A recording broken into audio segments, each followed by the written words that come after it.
August 31, 1911. The Stansted Journal, Rock Island, Stansted, PQ, Canada. Automatic shops. Edison predicts they will come and do away with charity. If some rich man, seeking a worthy outlook for his money, would install a series of automatic stores to be located in the poorest sections of our largest cities, says Thomas A. Edison in Business, he could make 5% on the investment and so eliminate the word charity and yet accomplish a benefit greater than any produced through the millions given in the past. With the purchasing power these stores would have, they could buy everything at wholesale. Then let them dispense only the necessaries put up in penny and 5-cent lots. We already know what can be done with automatic vending machines, and these could be adapted to the sale of packages of tea, coffee, beans, peas, flour, sugar, and all other staple foods as well as fuel. At present, the market for such wares is just the reverse of what it should be. The rich, with their ability to buy in quantity, are able to purchase their foods and fuel at a little more than a fraction of the prices paid by the poor. And by our present methods, this may not be obviated. The automatic store, and it will just as surely come as will new inventions designed to reduce hand labor through the adoption of more efficient machinery, will not only save through its ability to make quantity purchases, but will do away with clerks and cashiers, will in fact demand only the presence of a single person whose duty will be that of a general overseer. These stores, built of concrete, will demand little, if any, fire insurance, and may be kept sanitary even in the most congested district by giving them a thorough washing with a hose at night. Their economical operation, combined with their purchasing power, will make it possible for the man who earns $1.50 a day to buy as cheaply as the rich man. October 18, 1912. The Evening Independent, St. Petersburg, Florida. The Housewife of the Future. The housewife of the future will be neither a slave to servants nor herself a drudge. She will give less attention to the home because the home will need less. She will be rather a domestic engineer than a domestic laborer, with the greatest of all handmaidens, electricity, at her service. This and other mechanical forces will so revolutionize the woman's world that a large part of the aggregate of woman's energy will be conserved for use in broader, more constructive fields. As we talked, Thomas A. Edison, doubtless the greatest inventor of all time, said some things which may offend the woman of now, but he said others so appreciative and inspiring that they will surely wipe offense away. He declared without reserve his concord with the suffrage workers. He explained that woman as she is, and speaking generally, is an undeveloped creature, and here is where the woman's wrath will rise at first, vastly man's inferior. But he went on to say that anatomical investigation of the female brain has shown it to be finer and more capable of ultimate aesthetic development than man's, and he explained that the development is undoubtedly at last well underway. It may be a perfectly natural detail of the development of the race that the modern woman not only does not wish to be, but will not be a servant, Mr. Edison declared. This has had its really unfortunate effect in that it has led of late years to general neglect of woman's work, and has resulted in the refusal, or at least the failure, of many mothers to rightly teach their daughters.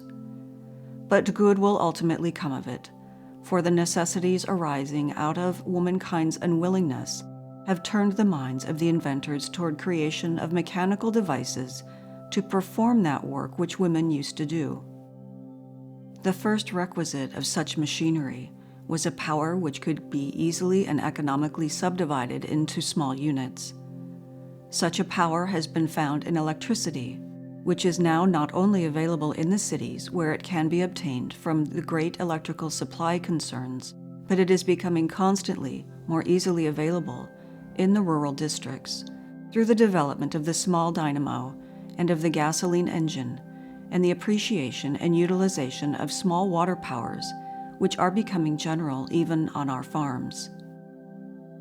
Electricity will do practically all of the manual work about the home, just as it has largely supplanted the broom and dustpan, and even the carpet sweeper.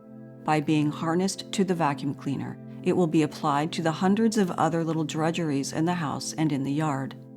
Attached to various simple but entirely effective mechanical contrivances now everywhere upon the market, and many others soon to be there, it will eliminate the task of maintaining cleanliness in other ways, as well as in cleaning up dirt. No labor is much worse than sweeping. It has killed many women. Did you ever stop to think what a boon to women the vacuum cleaner really has been?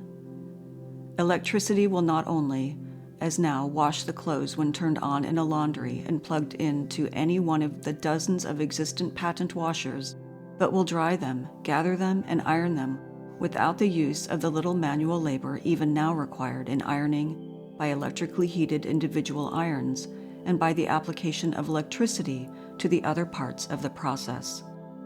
Electricity already dries clothes after washing, quickly and with great economy of fabric, in easily equipped and inexpensive drying rooms, electrically heated, free from the dust of coal fires and from the winds which tore grandmother's wash to tatters when it was hung upon the outdoor lines of the old days.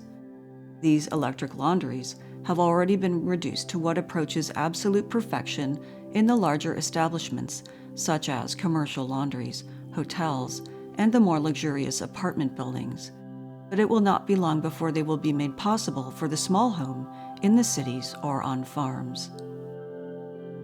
By supplying light through bulbs containing neither wicks to trim, nor reservoirs to be filled with dust-accumulating oil, and involving no lamp chimneys to be cleaned of soot, electricity is constantly eliminating one large detail of the old-time household drudgery.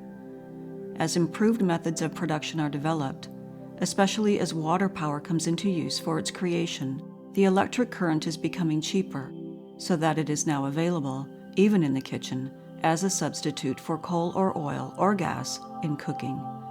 A vast advantage which comes from it lies in the fact that it does not heat up a kitchen, and that, with nominal expenditure for additional current, ventilators can be arranged and operated, which will keep the kitchen absolutely free of fumes. Many a woman's life in old days was shortened. Many a woman's life in these days is being shortened by her presence for long hours each day in an overheated atmosphere above a cook stove. The application of electricity to domestic work will do away with this. A kitchen in which the cooking is electrically done, and in which a ventilator system electrically operated is installed, cannot become unduly heated even in the worst days of our terrific American summers. Electricity will cool the room as readily as it will cook the food. The kitchen of the future will be all electric, and the electric kitchen will be as comfortable as any room in the house. And the electric cooking of the future will, in many instances, improve the food. It will permit the preparation of many dishes literally on the dining table by means of the electric chafing dish and more complete utensils, and so reduce the labor of food preparation that there will be no temptation to prepare it in large quantities and put parts of it aside for future use, a system which results frequently in sad deterioration of the food involved. And not only will it make cooking simple and economical, but it will make it better, for electric heat can be locally applied as no other heat can be. The electrically cooked roast will be the perfect roast. No part of it need be underdone. No part of it need be burned in the oven. The housewife's great problem of imperfectly adjusted draughts and dampers will be solved. Indeed, it has been solved in many kitchens, for electric cooking is already widely practiced. The housewife's work in days to come will amount to little more than superintendence, not of Nora, fresh from Ireland, or Gretchen, fresh from Germany, but of simplified electrical appliances. And that is why I said to start with that electricity will change the housewives of the future from drudges into engineers. The Prophecy of Thomas A. Edison as recorded in an interview by Edward Marshall in The Good Housekeeping magazine. February 12, 1924. The Evening News, San Jose, California. Edison at 77 is hale and optimistic. West Orange, New Jersey, February 12. Thomas A. Edison, the silver-haired electrical wizard, celebrated his 77th birthday anniversary yesterday. The famous inventor arrived at his desk at 9:30 o'clock, looking hale and hearty. He had been up at 7 o'clock and had a long walk. Asked how he felt, Edison smiled and said, "Like a man of 40. I am a little more awkward, but I can get around pretty nearly as well as ever. I am 77 today, yes, but I am good for 10 more years, anyway." On Edison's desk as he talked were sheaves of telegrams from admiring friends all over the country. There was one tremendous telegram, printed across a cardboard 7 feet square. It contained the signatures of 11,000 friends in Detroit. Radio, Edison said, is the most important electrical achievement in the last year. Will radio supplant the wire telephone? Edison was asked. No, he answered. Neither will there ever be interplanetary communication by radio, nor ever will the radio supplant the newspaper. He said he had lost some of his faith in his famous questionnaire. There are elements in the questionnaire, he said, that weaken it as a means of selecting good men for positions. Asked his philosophy of life, he answered, work. The world, he asserted, is slowly getting better. The percentage of fine people is increasing.